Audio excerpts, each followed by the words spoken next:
രാജ്യസഭയിലേക്ക് മത്സരിക്കാൻ ഇല്ല എന്ന് പി.കെ. കുഞ്ഞാലിക്കുട്ടി തങ്ങളോട് ആലോചിച്ച ശേഷമാണ് ഇക്കാര്യം പറയുന്നത് എന്നും കുഞ്ഞാലിക്കുട്ടി വ്യക്തമാക്കി.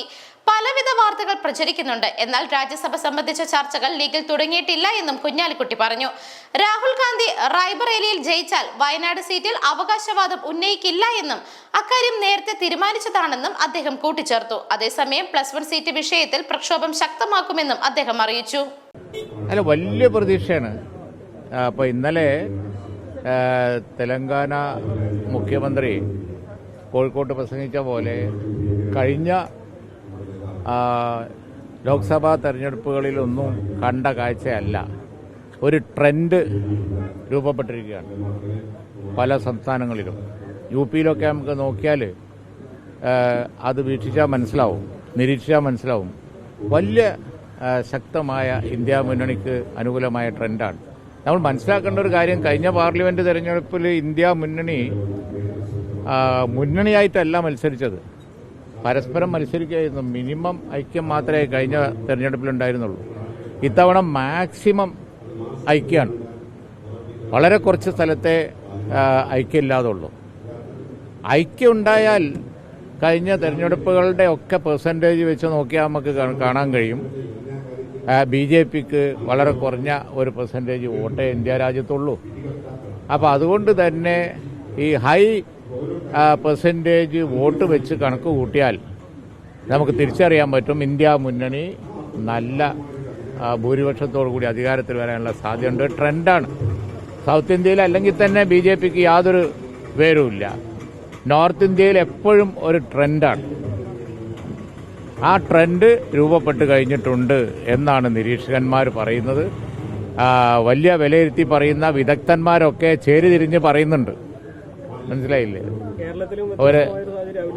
കേരളത്തിലും ഇന്ത്യ മുന്നണിയുടെ ട്രെൻഡ് എന്ന് പറയുന്നത് യു.ഡി.എഫിന് അനുകൂലമാണ്. ഇന്ത്യ മുന്നണി എന്ന് പറഞ്ഞാൽ കേരളത്തിൽ യു.ഡി.എഫ് ആണ്. അതങ്ങനെയാണ്. രാജ്യസഭാ സീറ്റിന് നോട്ടിഫിക്കേഷൻ വന്നു കഴിഞ്ഞു. ലീഗ് ആ ചർച്ചയിലേക്ക് കടന്നോ? പുതുമുഖങ്ങൾക്കായിരിക്കും ഇത്തവണ അവസരം. ലീഗ് ആ ചർച്ചയിലേക്ക് പോയില്ല, പക്ഷെ നിങ്ങൾ ആ ചർച്ചയിലേക്ക് കടന്നിട്ടുണ്ട്. അതാണ് കുഴപ്പം. നിങ്ങളുടെ സംശയം ഞങ്ങൾക്ക് മെനക്കെട്ടിട്ട് തീർത്തു തരാൻ പറ്റുന്നില്ല. ഞങ്ങൾ ആ ചർച്ചയിലേക്ക് കടന്നിട്ടില്ല. തങ്ങൾക്ക് അതിന് ഒഴിവ് കിട്ടിയിട്ടില്ല. തങ്ങൾക്ക് ഒഴിവ് കിട്ടിയാൽ എപ്പോൾ വേണമെങ്കിലും ആ ചർച്ചയിലേക്ക് കടക്കാവുന്നതേ ഉള്ളൂ. കടന്ന് വളരെ സിമ്പിളായിട്ട് തീരുമാനം എടുക്കും ആ കാര്യത്തിൽ. പക്ഷേ നിങ്ങൾ അതിന്റെ ഒരു പാട് മുമ്പ് തന്നെ ചർച്ച തുടങ്ങി. നിങ്ങളെ സംശയം എന്താ അത് ചോദിക്കും, ഞാൻ അതിന് മറുപടി പറയാം. ലോക്സഭാ തെരഞ്ഞെടുപ്പിൽ നമ്മുടെ 2 സീറ്റിൽ മുതിർന്ന നേതാക്കളായിരുന്നു മത്സരിച്ചത്. അപ്പം യുവാക്കൾ വരണം എന്നൊരു ആവശ്യം പാർട്ടിക്കുള്ളിൽ തന്നെ ഉണ്ട്. അല്ല, അങ്ങനെ ഈ നടക്കാൻ പോകുന്ന ചർച്ചയെ കുറിച്ച് എനിക്ക് പറയാൻ കഴിയില്ല. പിന്നെ അത് ചർച്ചക്ക് ശേഷം മാത്രമേ വെളിവാകുള്ളൂ. ഇന്ത്യ മുന്നണി അധികാരത്തിൽ വന്നാൽ രാജ്യസഭയിലേക്ക് താങ്കൾ പോകുമെന്നൊരു ചർച്ചയും അന്തരീക്ഷത്തിൽ ഇങ്ങനെ ഉണ്ട്. ഞാൻ പോകുന്നു. അതിന് മറുപടി പറയാം. ഞാനിത് പല പ്രാവശ്യം നിങ്ങൾ എന്നോട് ചോദിച്ചതാണ്. കുറെ ഒഴിഞ്ഞു മാറാൻ നോക്കി. അതുപോലെ തന്നെ ഇത് എന്റെ അധികാര പരിധിപ്പെട്ട ഒരു കാര്യമല്ല, തങ്ങൾ പറയേണ്ട ഒരു കാര്യമാണ് എന്നുള്ളത് കൊണ്ടൊക്കെ ഞാൻ ഒഴിഞ്ഞു മാറിയപ്പോൾ നിങ്ങൾ വിടുന്നില്ല. നിങ്ങൾ പിന്നെയും അതിനെപ്പറ്റി മറുപടി പറയാൻ അതിന് കഥകൾ ഉണ്ടാക്കുകയാണ്. അപ്പോൾ അതുകൊണ്ട് ഞാൻ ഇന്ന് തങ്ങളുമായിട്ട് സംസാരിച്ചു. ക്ലിയർ ആയിട്ടാണ് പറഞ്ഞേക്കാം, ഞാനില്ല. സംശയമില്ല. ഏതെങ്കിലും ഒരു വാചകത്തിന് വല്ല കുഴപ്പമുണ്ടെങ്കിൽ അത് വെച്ച് നിങ്ങൾ വാർത്ത ഉണ്ടാക്കുമെന്ന് എത്ര ക്ലിയറായി. അത് പറയാനുള്ള ഒരു പെർമിഷൻ ഞാൻ പ്രസിഡന്റ് അടുത്ത് തങ്ങളുടെ അടുത്ത് വാങ്ങിയിട്ടുണ്ട്. അങ്ങനെ തന്നെ പറയാണ്. എനിക്ക് ആവശ്യത്തിന് എടുക്കാനുള്ള പണി ഇപ്പോൾ ഇവിടെ ഉണ്ട്. അതുകൊണ്ട് ഞാൻ ആ പണിയിൽ വ്യാപൃതനാണ്. ഞാൻ ഏതായാലും ഇല്ല. അതൊക്കെ ഇനിയിപ്പോൾ പാർട്ടി ആലോചിച്ച് തങ്ങൾ തീരുമാനിക്കേണ്ട കാര്യമാണ്. തീരുമാനിക്കുമ്പോൾ മാത്രമേ എനിക്കും അറിയുള്ളൂ. അതിനുമുമ്പ് എനിക്കും അറിയില്ല. റായ്ബറേലി രാഹുൽ ഗാന്ധി തെരഞ്ഞെടുക്കുകയാണെങ്കിൽ ഈ ലീഗ് 3ാം സീറ്റ് എന്ന ആവശ്യം വീണ്ടും ഉന്നയിക്കുക വയനാട്ടിൽ? അതിന് സാധ്യതയില്ല. അങ്ങനെയില്ല. കാരണം എന്താ വെച്ചാൽ ഞങ്ങളൊരു തീരുമാനം ആയതാണല്ലോ. അങ്ങനെ ഒരു സാഹചര്യം ഇപ്പം ഇല്ല. അത് നമ്മൾ ഒരു ചർച്ചയ്ക്ക് വിടേണ്ട കാര്യമില്ല. അതുപോലെ അതിനെപ്പറ്റി ഇനി ഒരു സംശയം പ്രചരിപ്പിക്കേണ്ട കാര്യമില്ല. യു.ഡി.എഫ് തലത്തിൽ കാര്യങ്ങളൊക്കെ തീരുമാനമായതാണ്. ഈ ലീഗിന് രാജ്യസഭയാണ്. രാജ്യസഭയിലേക്ക് സമയമാകുമ്പോൾ തങ്ങൾ ആളെ പ്രഖ്യാപിക്കും. ഞാനില്ല എന്ന് പറയാനുള്ള സമ്മതം ഞാൻ തങ്ങളിരുന്ന് വാങ്ങിയിട്ടുണ്ട്. ഇതാണ് ഞാൻ അന്ന് പറഞ്ഞത്.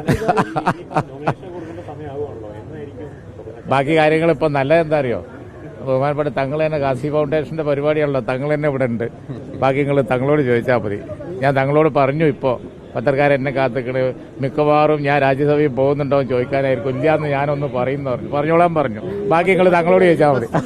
കാര്യത്തിൽ ഇപ്പോഴും സർക്കാർ ഒരു ഇതിലേക്ക് എത്തിയിട്ടില്ല, ഒരു തീരുമാനത്തിലേക്ക് എത്തിയിട്ടില്ല. അല്ല, +1 സീറ്റിന്റെ കാര്യത്തിൽ ഞങ്ങൾ നാളെ പ്രക്ഷോഭം തുടങ്ങുകയാണ്. ഞങ്ങൾ വളരെ ശക്തമായ തുടർ പ്രക്ഷോഭങ്ങൾ ഞങ്ങൾ നടത്തും.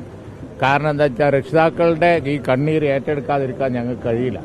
അതുകൊണ്ടാണ്. അതല്ല സാഹിബ്, അപ്പം ഈ മന്ത്രി ഓൾറെഡി പറഞ്ഞു കഴിഞ്ഞു, കാരണം ഇതിൽ ഇനി പ്രത്യേകിച്ച് മാറ്റങ്ങളൊന്നും ഉണ്ടാകില്ല. കാരണം നിങ്ങൾ ഉന്നയിക്കുന്ന ആരോപണങ്ങളൊക്കെ രാഷ്ട്രീയ പ്രേരിതമാണ് എന്നുള്ളത്. പിന്നെ ഇതിൽ എന്താണ് ഒരു പോസിബിലിറ്റി? അല്ല, ജനാധിപത്യമല്ലേ, ജനാധിപത്യമാകുമ്പോൾ നമുക്ക് പറയാലോ.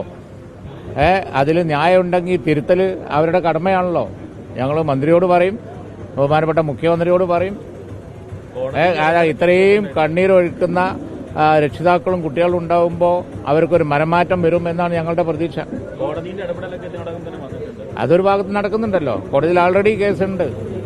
കോടതി തന്നെ ചോദിച്ചു, പെറ്റീഷനുമായിട്ട് വന്നിട്ട് വേണോ പഠിക്കാനുള്ള അവസരം ഒരുക്കാൻ എന്നുള്ളത്. അതുകൊണ്ട് ന്യായമായ ഒരു സംഗതി പിന്നെ ഗവൺമെന്റ് ഒരു പിടിവാശി കാണിച്ച് ഇരിക്കും എന്ന് ഞാൻ കരുതുന്നില്ല. ഇരിക്കുന്നത് അഭികാമ്യമല്ല, അത് അവർ തിരുത്തുമെന്നാണ് പ്രതീക്ഷ. News desk മെഗ്നവിഷൻ.